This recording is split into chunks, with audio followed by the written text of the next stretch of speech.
Good morning.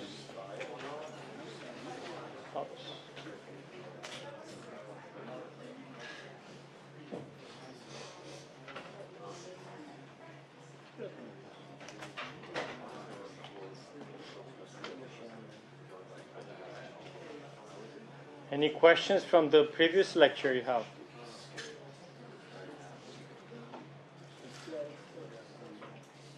Anything that bother you? Couldn't sleep at night thinking about our rivers and deltas? I hope not. I hope everything is clear. Like muddy water. Thank you for the microphone. Reminder. So we stopped discussing after deltas, if you remember that we differentiate deltas from rivers by looking at the log pattern. You remember that? That should just stay with you, the idea. The rivers, because of those point bars and the bar migration, usually is piling up. The deltas, because they prograde the shoreline into the basin, usually is coming with forcing up floods. So we stopped with this idea with what's happening with our shoreline depositional systems when the sea level starts to rise, like it's happening nowadays. And when that's happening, everything is going landward. So this is a strange diagram, but it's summarizing probably too many things. So regressive systems will be deltas here, and shore face, and some other things we already discussed. And the opposite of that, when all our sedimentary systems are moving landward, we call that transgressive systems. And estuaries are the main, maybe the main environment that we'll discuss briefly if the pointer will work. So you have to keep in mind that this deltas and what we'll discuss next, estuaries, they alternate through time and vertically within a succession. So deltas migrate from inland on the shelf all the way out to the shelf edge. And then when the sea level is rising and the shoreline is moving back, all of that transgressive system is made out of estuary or barrier bar systems. And then the cycle is repeating again and again and again with the climatic cycles.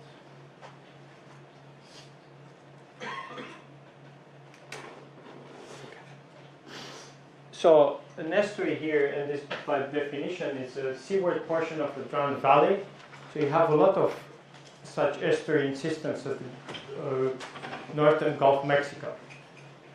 So if you think, let's say, Galveston Bay, which river is coming into Galveston? Do you know? Which one? It's Trinity, I think. But if I'm wrong correctly, I think it's Trinity. So all of that valley, I mean the Galveston Bay as it is, it's a former valley of Trinity River, which was cut when the sea level was lower. And now that's flooded, like you can see on the diagram here, as such. And then when the sea level is rising in, then the sediment is piled at the mouth of the river, which is now the Trinity Bayhead Delta is called, into Galveston. But then there are some marine sediments entering the bay at the mouth of the estuary or the bay. So you have all sort of barrier island in front of the Galveston Bay, which is made mostly on the marine sediments as you work into the bay. Okay. So receive sediment from both ends, and the estuaries can form only when the sea level is rising. In other words, you flood these river valleys when the sea level is rising. So there are two types of estuaries, and then in your exercise, one of the question is, well, your river is ending with what? A delta or an estuary? And the difference is the delta it's a regressive system, so the shoreline is moving into the basin. Estuary will be transgressive, so the shoreline is moving back. So if your river is ending into kind of a flooded valley like you have here with the barrier in front, it's most likely you have what is called a wave estuary, or wave dominated. So it's a flooded valley, but it has a barrier barring at the mouth. And this is formed by longshore current that's transporting sediments, and it's kind of blocking partially the valley. You might have a system where your river is coming into a flooded valley, but because you work by tides, tidal currents, remember tidal currents is as strong as the fluvial currents or even stronger, and that's reworking the sediments within the valley with no accumulation at the mouth, similar to the waves system. So eventually you might have some what is called tidal bars that are elongated, kind of perpendicular to the main axis of the valley. So these are the two types of estuaries. But how do we know if it's an estuary or a delta? Again, it's from the shoreline itself, the way it is moving, okay, through time. Because in case of estuaries, because the shoreline is moving back means landward, what you end up here it's a cross section. Here it's a land, here it's a kind of seaway. So you have a fluvial or alluvial systems at the bottom, but then because the sea level is coming, it's rising over, flooding the valley, you end up with the marine deposits on the top of the fluvial deposit. Okay? And all of these lines here, they're showing here on the top of the fluvial will be some alluvial plain, some plants. And here will be your shoreline going back, but eventually the more distal part will be some marine mass coming over. So in your vertical log, if you have a well log or just a measure section, then the succession will be fluvial coarse grain at the base, and it's getting finer and finer to the most distal part will be the marine deposits. So that's what is described here. Here it's a core description where you have coarse grain at the bottom here, interpreted as fluvial deposits, and you get finer and finer deposits. So eventually here, I think they put a shell to describe there's some marine muds there. Okay? And on the log, they don't say here can be SP, standard potential, or gamma ray. You have a coarse, a signal with a coarse sediment here. The gamma ray will be low signal, low gamma, and it's increasing to show more mud.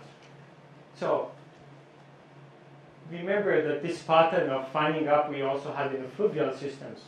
The difference might be they overlap a bit, but from the context we know which one is the estuary, which one is a river. But in general, estuaries are thicker than rivers. Okay? Here it's described 15 meters, but then they can be like 30 or 40 meters. It's as deep as the valleys can get. Okay? In a river, one of this finding up pattern will be just the depth of one single river channel, okay? The point bar. So if you have a photo like this, is this a delta or an estuary? Well, it depends where you're looking. But this one, is it delta or an estuary, do you think? Some of you might have this river. What is that? Yeah, it's a delta. Difficult to say really from one image. So you have to have this shoreline moving basinward, and then you say it's a delta. If it's moving backward, you might say it's an estuary. Here it's really Irrawaddy Delta, somewhere in Asia. Myanmar.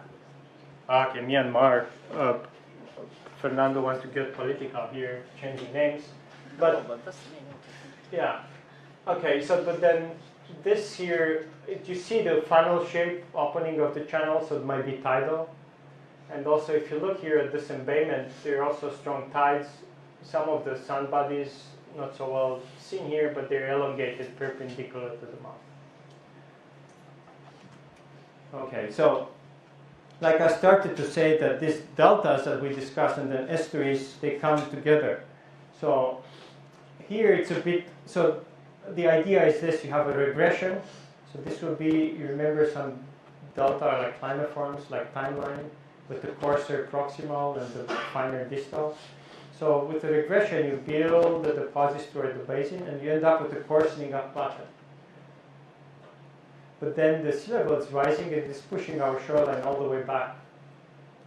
And by doing that, you end up with a finer deposit that will be more distal on the top of the proximal that will be a bit coarser.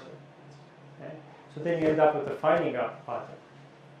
How this is just kind of schematic here, you find it in textbooks, but how you find it on a well log here will look like this. You see it kind of coarsening up, and maybe a bit of the fining up there. Someone put the, what they call ice cream cones there. So another coarsening up, fining up, coarsening up. Each of this, which here it's about 100 meters thick or so, it's one of this shoreline migrating to the shelf edge and back. Every tens of thousands of years. Usually, we'll discuss at another lecture, it's called Milankovitch cycles, the climatic cycles. Okay? So all of the heating and cooling of Earth is given on one of the cycles at 40,000 to maybe 100,000 year cycles. And if you look at some seismic line, we'll discuss what the seismic is. Did you hear about seismic before? You saw this kind of data? You say yes or no? Just say so. Half say yes, half say no. Anyway, we'll discuss it in more detail, but in general, all of this white and black colors, we can color different ways, but this will be a reflection of seismic traces, and they actually tell us something about the, let's say, the density properties of the rocks. I mean, it's seismic velocity, but that's linked to the density. So through this, we kind of know which one will be, let's say, mud versus sand, or rocks with different properties. So here, what you see on this line, which is somewhere offshore Venezuela, here will be the shelf, here will be the shelf edge, and here will be the slope that we'll discuss in the next set of slides. Okay? So if you have a well like we have it here somewhere onto the shelf, each of this reflector here, what is called white and black pair, will be one of these transgression regression cycles. And as you see, there are many, many lines there. All of that formed during the last 2 millions of years or so. Questions about this? Hope it's not getting too complicated. So the last thing on this before we get into deeper water is something what we call the shelf depositional systems. And the shelves, you have a question on your source to sink exercise to define that, is around the continent here, when you have, where it's colored with the light blue, you go from the shoreline, the shelf is a kind of a platform, gentle dipping to about 150 meters.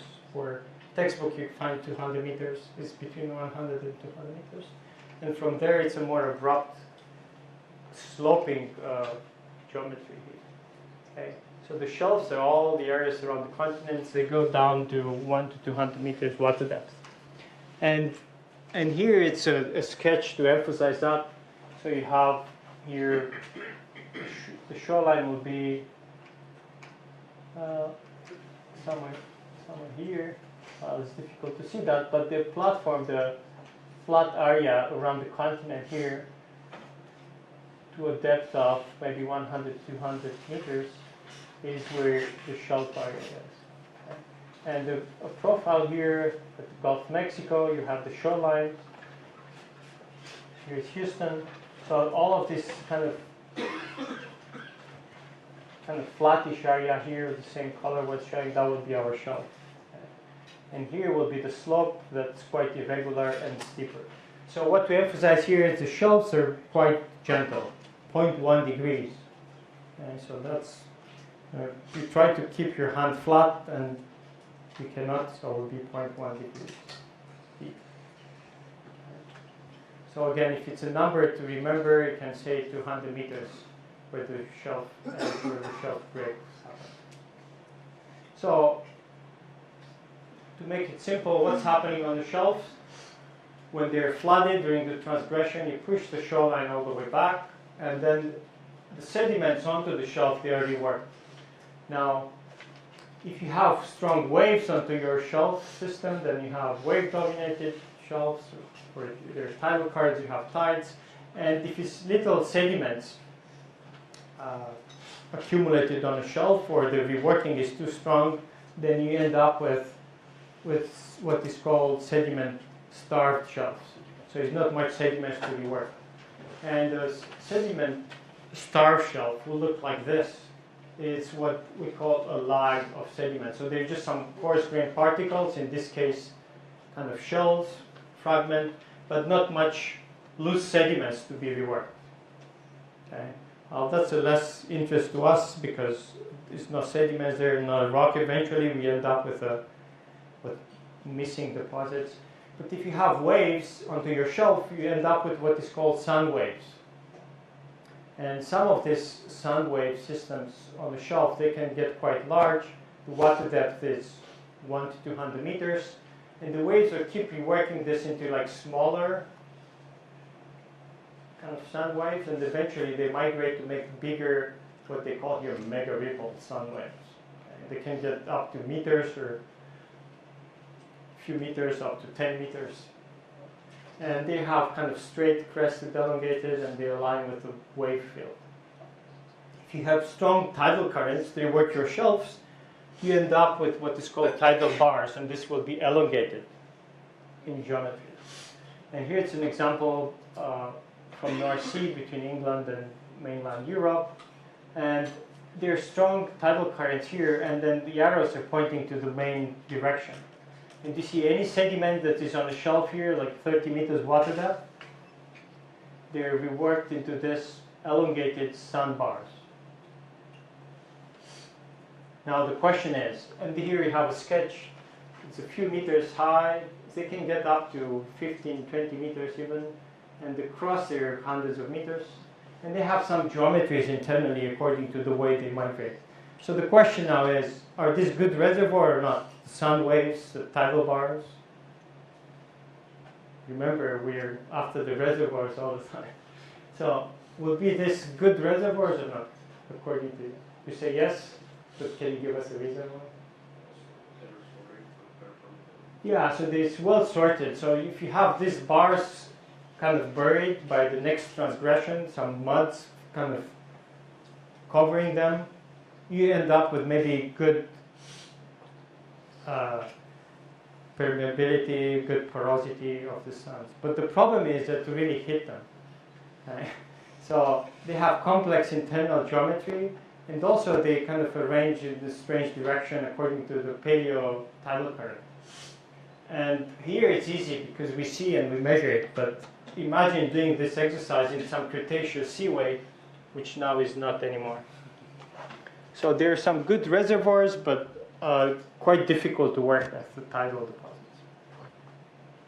Okay, that was just a kind of a summary slide. You can go over with a lot of questions there.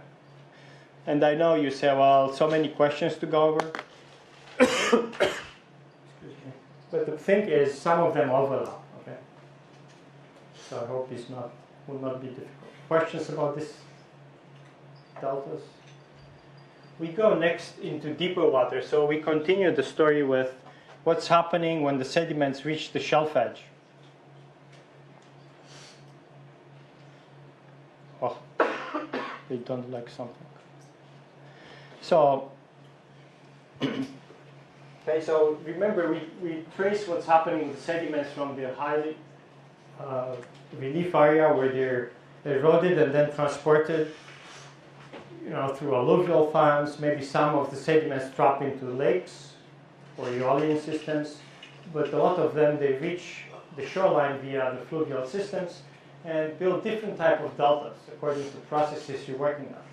But some deltas eventually reach the edge of that shelf, 100 to 200 meters water depth, sometimes helped by the lowering of a sea level, sometimes just by the large volume of sediment, like the Mississippi is doing, where it did the last 7,000-8,000 years. It reached almost the shelf. And the sediments from there will go into what we call deep water, and there will be slopes and basin floor systems.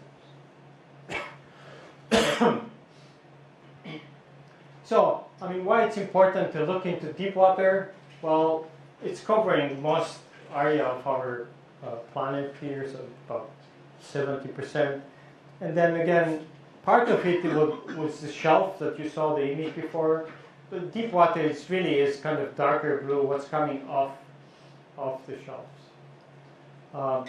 There will be, you see, I will give you dimensions, but there's some largest sedimentological system on Earth. I mean, we hardly see that, but you know, oceans go what? How deep the oceans can get? How much? 23 kilometers. Outstandingly big number, but it's not correct.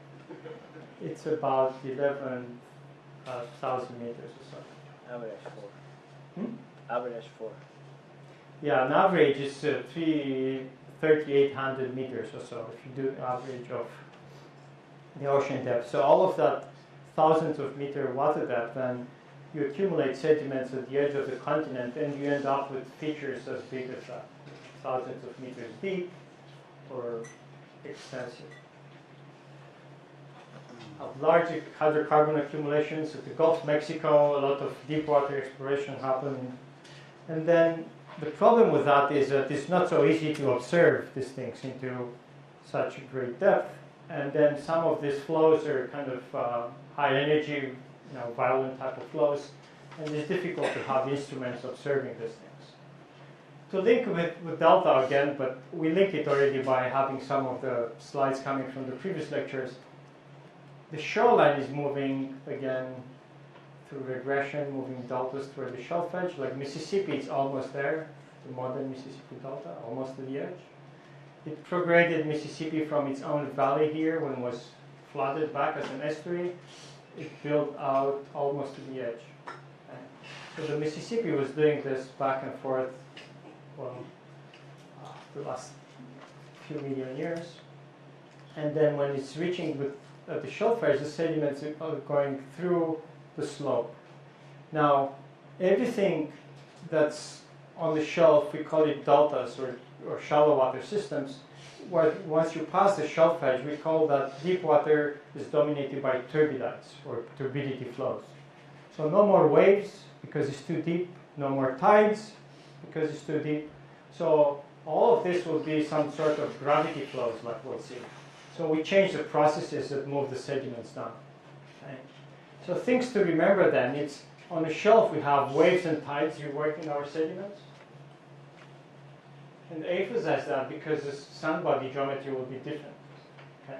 Then once you pass this 100 to 20 to 150 meters, remember in textbooks they go up to 200 meters, but that will be the edge of our continental shelf. Gentle low gradient. And then past that, the sediments will be going through the gravity flows, what we call it. And that's all of it, it's gravity flows moving them to the bottom of the ocean. So for that, we'll go through what the gravity flows are really. We'll look at some examples. And then we emphasize something about slope deposits, submarine canyons, that will be kind of linked. And I hope we have time to get into what is called basin floor fans. And the sediments really reaching the ultimate sink, which is the basin floor. Okay, gravity flows. So the gravity flows, they come in different ways. So the idea is here, the dust storms that you saw images like that when we discussed about the audience, it's some sort of gravity flows. So you pick up the sediment, put up into suspension, and then that one, through the gravity, wants to come down. And all of that sediment, when it's coming down, creating turbulence, and then that's the way it's advancing. So the pyroclastic flow, when you have a volcanic eruption and all of that ash that was put up, when it's coming down, it's concentrating, it's mixing with air, it's forming one of the turbulent flows, and it's continuing this. In general term, it's just gravity flow. An avalanche is the same thing, but you put snow up mixed with air, creating a turbulent flow. And because I keep saying turbulent, for the deep water, we call that turbidity flow or turbidity currents. So the same idea, you take sediments but you put up into the water column, and then that is heavier than the ambient water, and this is tending to come down. When it's doing that, it's kind of mixing with water more, and it's creating one of this turbidity flow. So we go over some things that for you to know. It's what's triggering this turbidity currents, how fast they can get, how thick they are. That will be linked with some of our deposits. And here, it's difficult to really observe these flows. I will show you a video, but not very clear into deep water.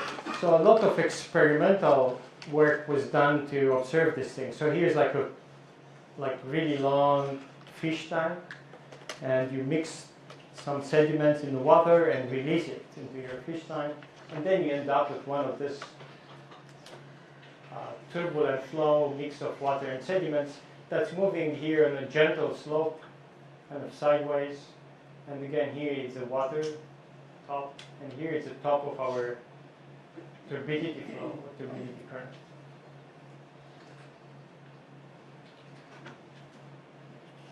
So why these turbidity currents are important, and I mean the next few slides I will keep repeating some how this is working and eventually how the deposits look like.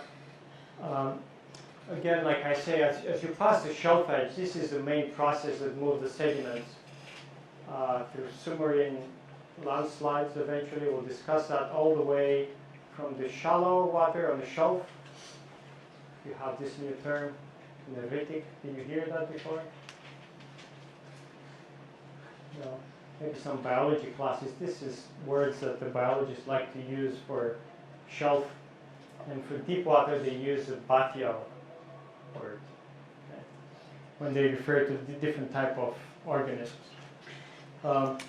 So this type of currents, they go for a few hundred meters to thousands of kilometers. And to make that point here, it's a kind of hand drawing sketch. Here it's India. Here is the shoreline. You have the outline here. And here the whitish area wants to be the shelf, kind of smooth, emphasized. And here it is the shelf edge. Okay, with it kind of shown a bit steeper. But the thing is, this is an Indus River fan. Okay. And look at the scale here. It's about 1,500 kilometers. So how do you build that? Any idea? Through turbidity currents. So there are sediments that coming off eventually from the river onto the shelf, and then from the shelf it's a thing called Indus Canyon, and the flows through this turbidity currents, they come off the shelf through the slope and all the way this distance. So this accumulated in over a long time, probably millions of years, but nevertheless we have these currents travel this distance now and then, making large accumulation of sediments into deep water. So let's see what really drives the turbidity currents, all of that distance.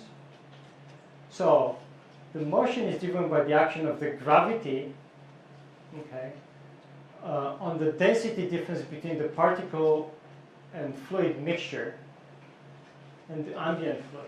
So you put the sediments up into the water column, but then all of that mixture is denser than the surrounding water, so it will tend to kind of flow. So once you trigger this mix of water and sediment fluid, and you have it on a slope here, it's exaggerated for us to kind of emphasize that it's a gradient there. All of that mixture will tend to go down, driven by the gravity. When it's doing that, it's mixing with the ambient water, which is above, and it's creating turbulence. And here you have like a velocity profile within the flow. So all of that turbulence, what it can do, it can pick more sediments from the substrate through erosion. If you put more sediments into your mix, what's happening with the density? So if it's heavier mix, what's happening with the force then? is higher, and then we'll include the higher velocities, and then even more erosion. Okay. So that we call that sometimes auto acceleration or auto suspension. So it's the flow itself through erosion that's getting faster and faster. So how do you then kind of slow down or stop this flow? You decrease the gradient. See, if this flow will hit here like a lower gradient area, what will happen with the velocity? It slow down. And that slowing down will actually drop some sediments from all of this mixture, and then by dropping the sediments has less driving force. And then eventually it slows down to stop, depositing all of the sediment that was in suspension. You got the idea? Great. No? Okay, some of you say yes. Okay, so again, what are the turbidity currents now? They're particle-laden, gravity-driven underflows. Underflows here emphasize it's actually at the bottom of the water or through the water.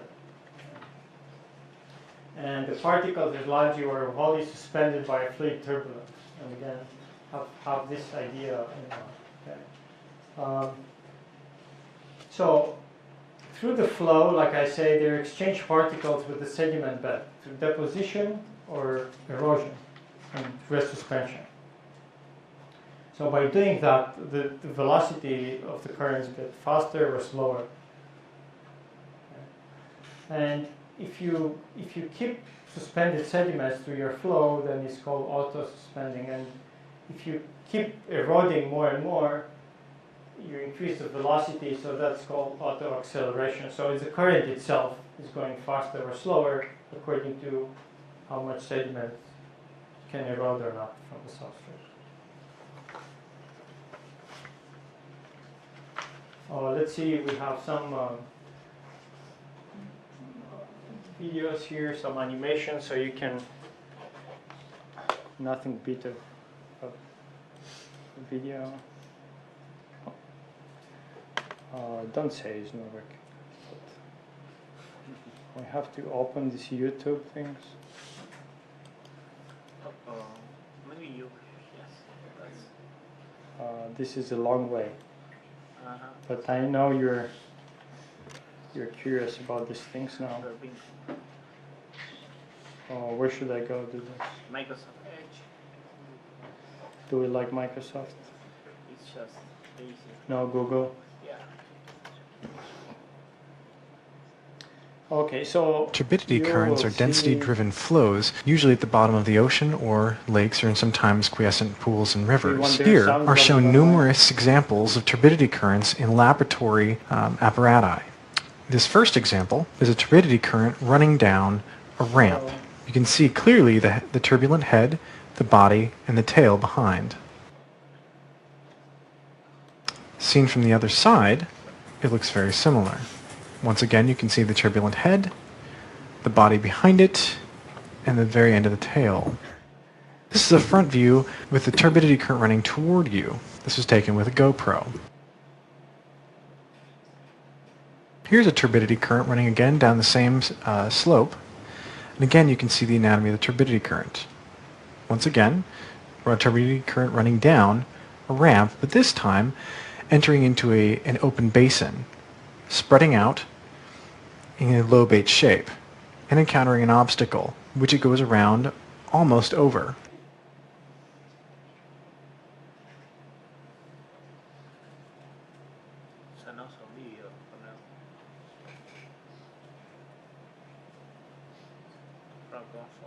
This is the same turbidity current, except this time shown from the GoPro inside the actual tank.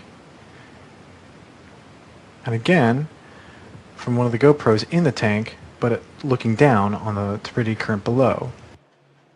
Okay, so you can see it from different angles and things, but you got the idea.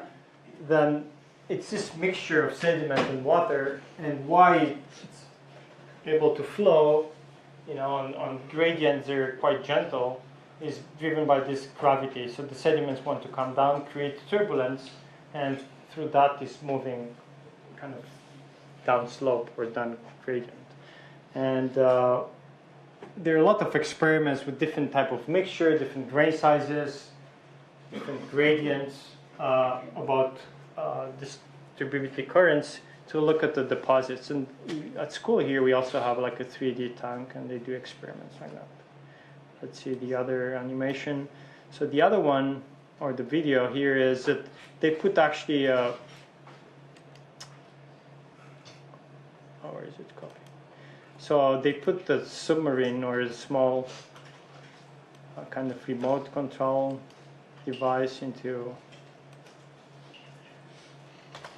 a canyon, and they looked at what's happening when a turbidity flow that comes.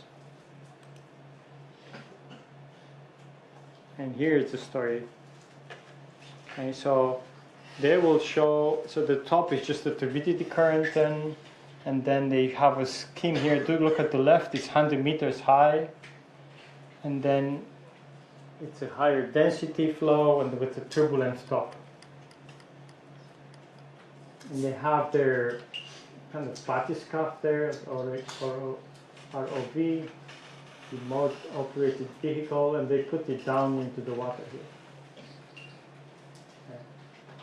Okay. And they're filming when the turbidity currents come.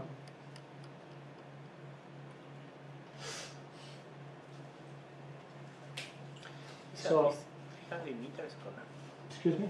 300 meters, 400 meters. Yeah, this is this was filmed offshore California and deep water. So this is somewhere in the slope. Okay. And they are looking at the bottom here. And you see some ripples, some organisms moving there.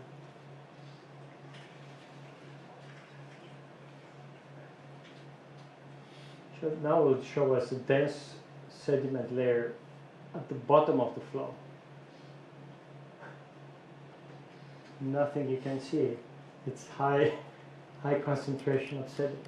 It's like you were in the clouds in a way.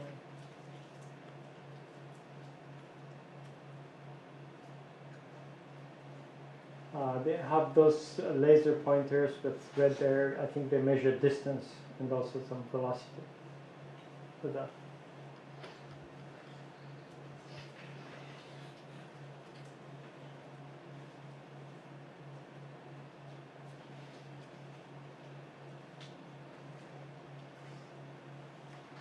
Okay, so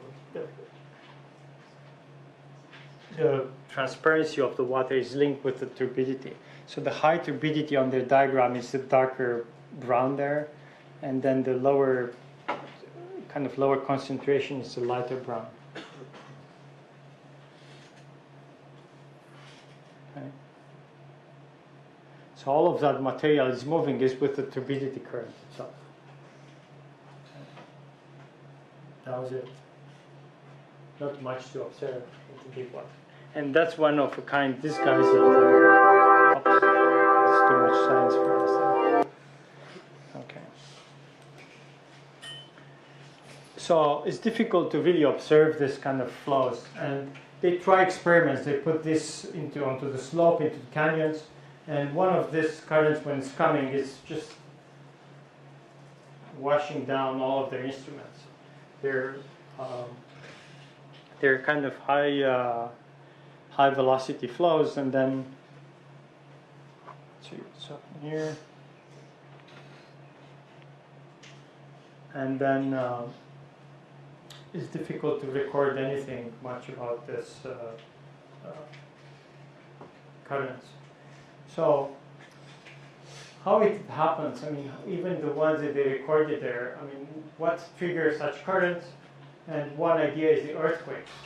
And we know that because it happened, a big earthquake in 1929, they call it the Great Bank earthquake, offshore Canada. You have Halifax here, Ottawa, New York. And the earthquake epicenter was somewhere offshore. And what that happened, it triggered a failure, a sediment failure at the edge of the shelf. So here's the continental shelf, and here's the slope. So somewhere closer to the shelf edge was a sediment failure. Okay? that sediment failure, and then you have here some scarps, and they show where that happened. That triggered a tsunami that was recorded at the coast here. They had severe flooding, but offshore, by the coast of Canada there. But to us, what the turbidity, what that sediment failure happened, turned into a turbidity current that extended for hundreds of kilometers, up to 100 centimeters thick, 1 meter thick, and then eventually onto abyssal plain into the center of the Atlantic for, let's see the scale here, this will be 400 kilometers. So it will be almost 1,000 kilometers all the way to the central of Atlantic to 5,000 meters water depth. Down to probably just a few centimeters. But that was just one event. Okay.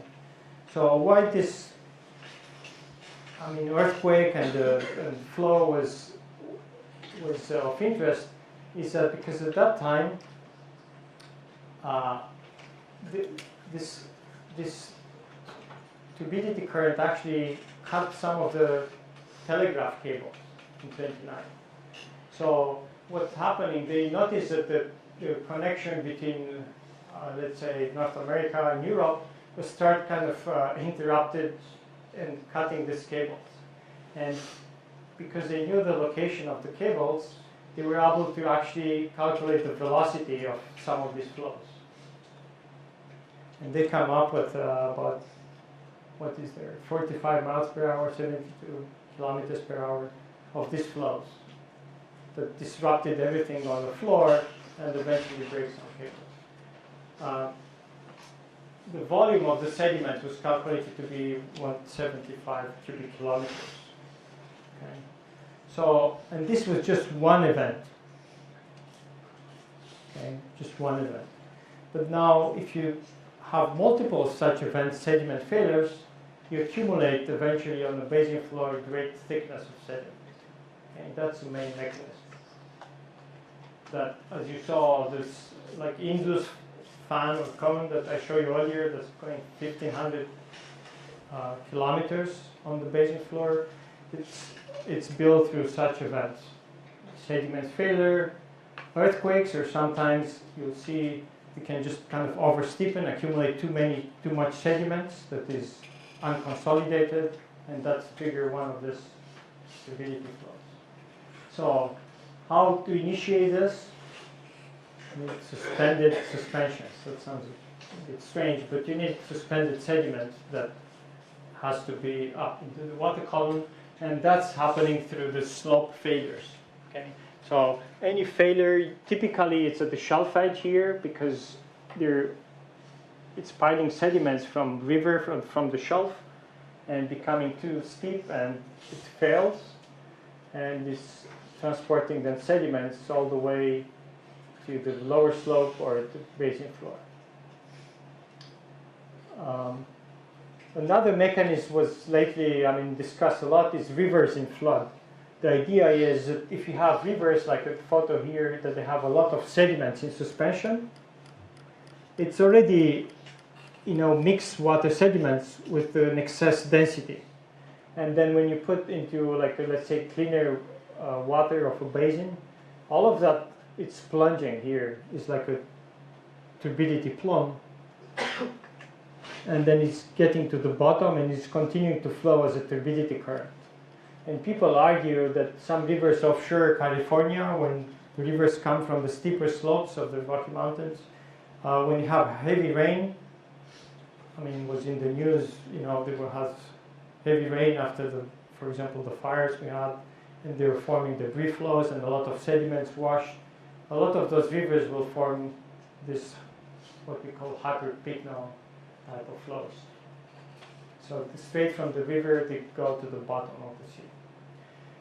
In a more general sense, what's happening with, into the Great Bank, let's say earthquake that triggers sediment, these are the stages of such failure. So you have at the shelf here where it's kind of low gradient to the shelf edge, you accumulate sediments, and because it's over steepening or it's an earthquake, part of the sediment is broken, see?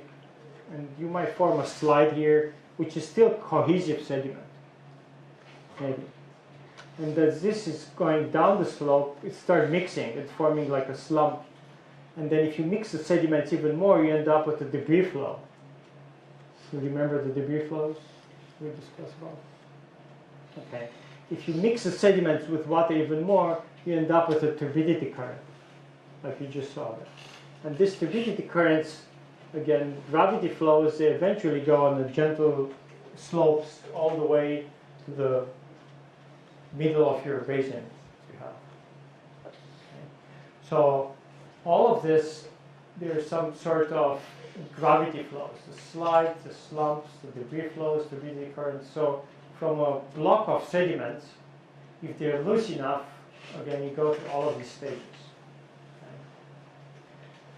Some of this, when they start here, we call them mass transport complexes. So this, you get a chunk of sediments, like a mass, and then you move them down the slope. Some of them stop as a slump deposit. They never get through all of these phases. Some of them, they stop as a debris flows. But many of them, like in case of this Great Bank failure offshore Canada, they eventually turn into turbidity currents. So the deposits themselves, when you look at the deposits, you can have different type of deposits. So it can be cohesive slumps, and that's one single bed, okay, from one event. And these are the ones that you still see some beds there, but they're contorted or deformed. Or then you can have a debris flow. Remember, the debris flows will be kind of poorly sorted and mixed together, large and small clasts. Or something here called grain flow, so it's a mix. The sediments are not quite in suspension, but they kind of bump each other, slightly sorting, and they end up with what the people observe as happening as grain flows. However, the important here is the turbidity flows or turbidity current deposits. And we'll look at more detail on this, how these beds look like, how one of these turbidity flow events will look like at the bottom of the basin. And then sometimes when this flows is stopped, you have, remember about dewatering. So this is high water content in some of these deposits, and then they form what is called here dish structures or escape fluid pipe structures.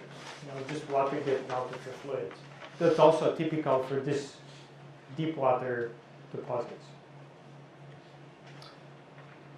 For the turbidity currents, one single event like you saw there happening offshore Canada, it might end up, if you take a core where you look at the deposits, you might end up with something what we call a BUMA sequence, a BUMA bed sequence. So at the base it's erosional.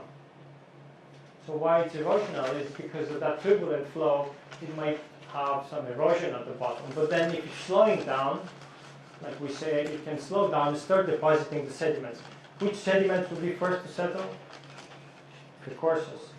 So that's why here it's a coarser sediment. And this looks structureless because it's coming relatively abrupt to settle. And then the next, you keep settling sediments, maybe sand, but then you form kind of flat laminations because the sediment is moving at the bottom. Remember about bedload sediments? And then you get finer sediments, the velocity is decreasing, and you form some ripples. And at the top, you end up with silts or finer deposits. Okay? Kind of laminated again. And at the very top, you have the last suspended from the flow, and from the turbulent flow. Maybe it was not obvious, but then that on the diagram that showed the ROV offshore California, that whole plume was 100 meters thick. I emphasize the scale of it. So this gets very thick. So all of that low concentration sediment that's up in suspension and ending up as what they call here hemipelagic mud, just kind of settling up of suspension. So one of this bed, it's one event. That's what we think. So we call it BUMA after the name of the geologist that kind of discovered such type of beds through the flume experiments. So he was doing flume experiments and at the same time looking at outcrops like rocks, and they say, oh, we can explain this rocks in the outcrop through this turbidity flow of deposits we have in the flow. So again, remember, one of these beds is linked with one single flow event like that. Erosion, coarser to deposit first, flat laminated ripples all the way. So here how they look, not so nice like drawings, but here some turbidity beds. So erosion at the base, irregular, kind of coarse grain. Maybe it's not flat, but you get into the ripple beds. And then from the darker colors, this might be finer deposits. And then hemipelagic at the top. So this will be one of this Boma sequence bed. Another one here, it's erosional, structureless, coarser grain, and then maybe flat laminated and maybe rippled to the top. And here there's some deformed contorted beds, because this was unconsolidated and was another bed on the top, maybe deforming it. Okay. In the core, here it's a base of the bed, notice coarser grain, maybe some mud crust, and then it's getting maybe flat laminated. So that's why they sometimes people use short like this TAB, would be like a turbidity A and B type of sequence, like the structureless with the flat laminate. That's why on the previous diagram we have all of this A, B, C, D, E. Okay. Just to know if you found these things ever discussed. So here there are more examples of this, the same thing. You recognize this by being erosional, structureless, and maybe part of some of this sequence. Not all of the beds will have a complete sequence, what we call it, but many of them do. And one of this, again, I emphasize, is one single event flow. You see some people here looking at some outcrop beds. Each of these beds that it's in front of them here will be one of this Boma sequence beds. So into deep water, it's something to remember. There will be all of this, let's say, turbidites, that we call them, turbidite beds, one after the other, hundreds of them. Each of them one single event. But if you stack them on the top of each other, you end up with very thick deposits. So debris flow, or the next important type of deposits or beds we can find into deep water. And remember, when you have one of this slumping or failure event, you have sediments that are mixing, but some of them, they couldn't completely mix because they're coarser grain, or because they didn't, they were not transported long distances enough to separate, and you end up with the debris flow. So debris flows, remember, you have large clasts like this, maybe something there, mixed with the smaller grains. Another class there, have someone with a hand for scale or a pencil. Okay. The large class mixed with something we call it a matrix. And again, it can be erosional at the base, or sometimes just kind of sharp contrast without erosion. In the core, you might have here, see like large mud class mixed with sand. And we recognize as a debris flow. The debris flows, do you remember when we discussed about debris flows earlier in the class? Where debris flows also happen? Alluvial farms, you have high, rain and river discharges. Sometimes it's coming with a mix of sediments. So these are the two environments you have this debris flow. So once you see one of bed like that, you think, oh, are we in an alluvial fan setting or somewhere on a deep water slope? Here there are more photos of debris flows here. Have a person looking at some, you recognize large clast mixed with the matrix of sand. Closer up, maybe here you the same, you have large clast mixed with the smaller grains. Some conglomerates here. So let's get into the continental slopes now. So this was just kind of gravity flow with the deposits, but in the morphology here, sketch with the morphology to deep water. See, once we come off the shelf here, see the gradient on the shelf is smaller than 1. The slope, despite on the diagram you see steep exaggerated, is just 2 to 4 degrees. Not very steep, but steep enough to have all of these turbidity currents and gravity flows going over across and reaching the basin floor where they spread through the channels. So the slope, what we have and we'll discuss shortly, is the canyons. We have large canyons there, and then we have also something called mass transport complexes. So some failure of sediments that they still stay cohesive. And then we have that as deposits, kind of on the slope or basin, the transition slope to basin floor. Okay. And on the floor we have channels with levees similar to fluvial but larger than that. And we have frontal splays and basin floor fans. We'll discuss that next. So mass transport complexes is, again, when you have a failure somewhere on the slope or upper part of the slope, because too much sediments are piling from the shelf, from river deltas. And when it's getting too steep for the sediments to be stable, you have failures. You end up with a scar on the slope, and eventually some deposits at the base of the slope. And we call that mass transport complexes, MTC, or MTDs, mass transport deposits. So it's no scale on this, but this can be large. You have here, again, some sort of failure here, and then there will be some deposits with scours, and you have a scale here. This will be 15 kilometers. So some of these blocks and deformations are at the scale of tens of kilometers. And you can have large blocks like that. So inside you will see all of this deformed beds, okay, partially cohesive. So this is the case when the failure doesn't turn into a proper turbidity current. So here it's an image, again, taken from seismic, that type of data that telling us about the density of the rocks. You can slice it, cut it, and do surfaces to all of these old deposits. And this is one of the surface to seismic data. And it's showing us some slope deposits. I think it might be Miocene in age. So here it's about 100 meter water depth with the deltas coming at the shelf edge. And we look straight into one of the slope in Miocene age. Okay? So here is the sediments coming from deltas. And here there will be some of this slope deposits with canyons coming off the shelf edge. And here some of these deformations that you have here, like lumps, will be some of these mass transport complexes, okay, and slumps. So it will be a slump, and then there will be channels getting through. How do we form all of this morphology? Through these gravity flows, or turbidity currents.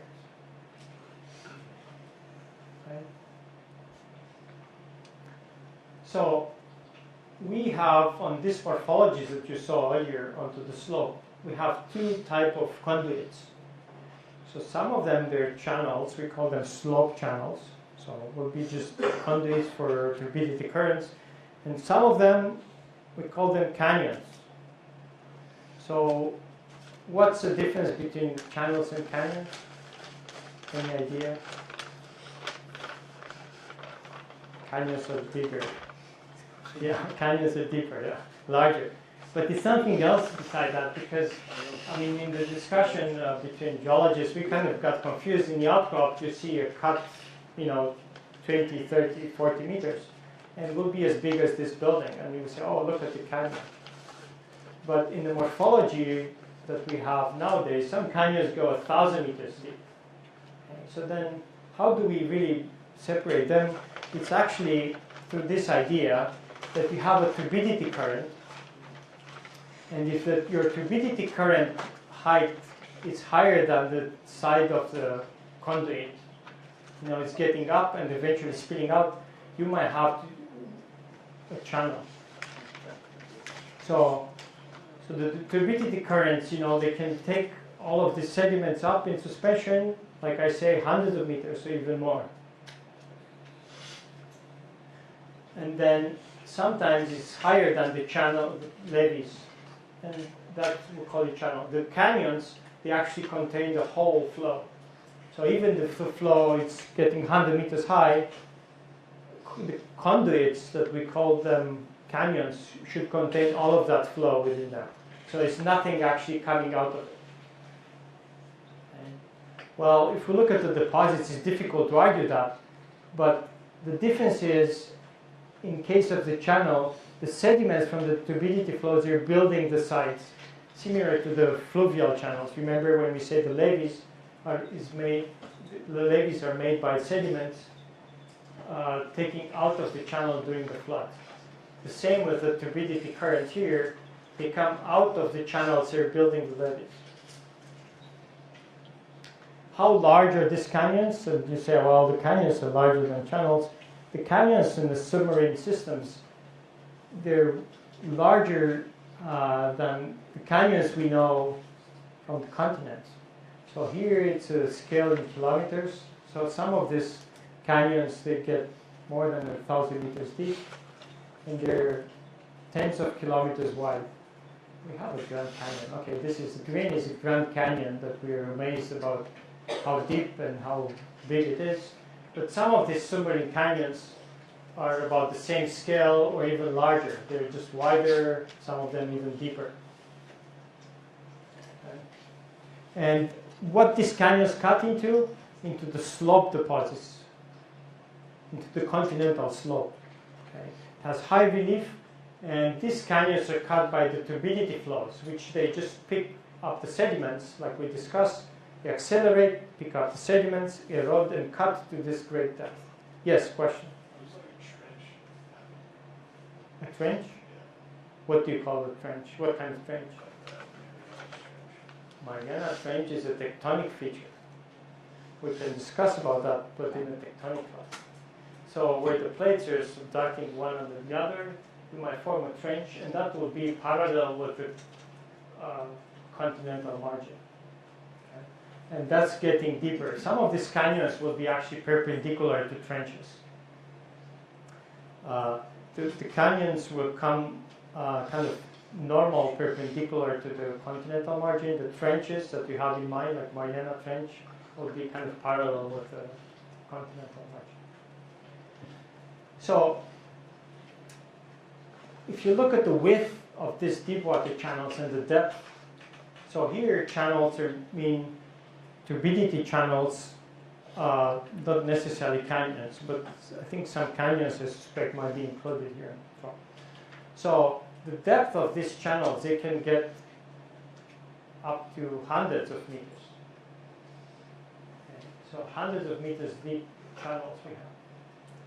So Mississippi, which is a large river, will be about more than 10 meters, but maybe 20, 30 meters deep. And that's as big as a continental scale river can get.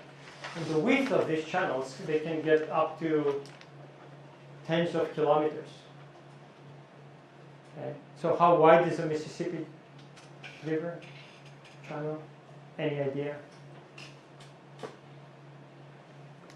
Is it 10 meters? 100 meters? It's about 1,000 meters. Okay. It's 1 kilometer, sometimes wider than that. Ganges Brahmaputra, it has multiple channels. It's a braided system, but it can get as wide as a few kilometers. But some of this deep water channels, they get way wider. And here it's again seismic. You'll see a lot of seismic when you start working with companies. But here it's in the deep water, so it's getting across morphology of some of these deep water channels, and you have a scale here. Okay, so this is in water depth of 1,200 meters water depth, 1,400 meters water depth. So the height here is 200 meters, and that's how deep one of this channel is, 200 meters. And the width we have a scale here will be probably 2 kilometers or so. So how it can get so large is through turbidity flows again. So there are turbidity flows that pass through this channel, but the turbidity flow is getting high enough, higher than the sides of the channel, and the sediment spilling out of it and it's building the levees. So that's how these channels, they get so high or deep, is because they keep building the levees on the side from the height of the turbidity flows. Okay. So how you do that is you have a turbidity flow that's coming down to some of these conduits through the channel, And because the plume is higher than its levees, it's spilling sediments out of the channel. And it's building its levees at the bends. It's actually putting more sediments out because of the inertia. See, the top of the flow, which is highly suspended sediment, is coming on both ways. The bends is coming more out. By doing that, it's building the levees as high as the flow itself, which can get hundreds of meters into deep water. So here it's another idea. What's happening with the sand and the mud during one of these flows? See, you have the flow going through the channel, and you have all of this plume of suspended sediment, and it's getting out if it's higher than the levees. So what sediment is getting out, the sand or the mud?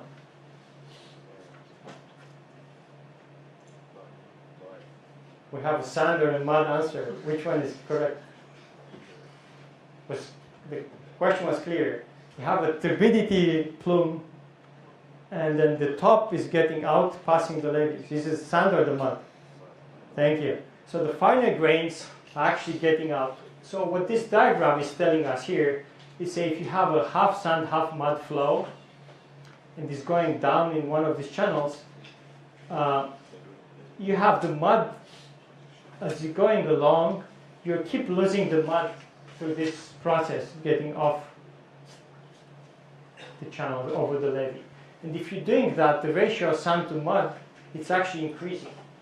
So you end up at the lower part of the channel with more sand in your flow. Okay. So really, by doing that, you actually concentrate and sort the sediments, and you end up with the sandier deposits at the end of the channel. Isn't that great? Maybe it's not. We stop here. We can discuss basin floor fans at the next. I cannot, because we'd like to give you a quiz. Don't leave. Next 5 minutes.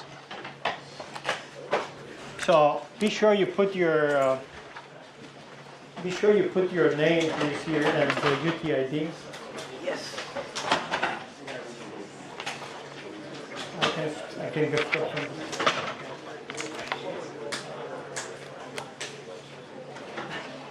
I go to the back. I think he will do it.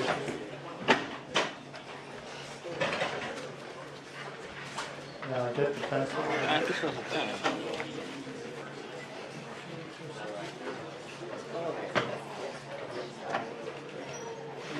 Do you have exam?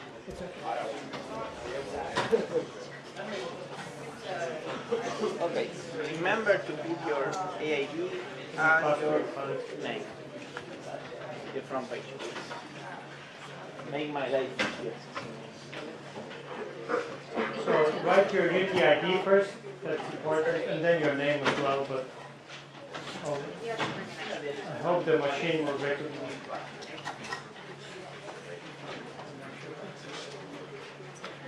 Pass it along and then select extra from the other side. Yeah, he will come to you.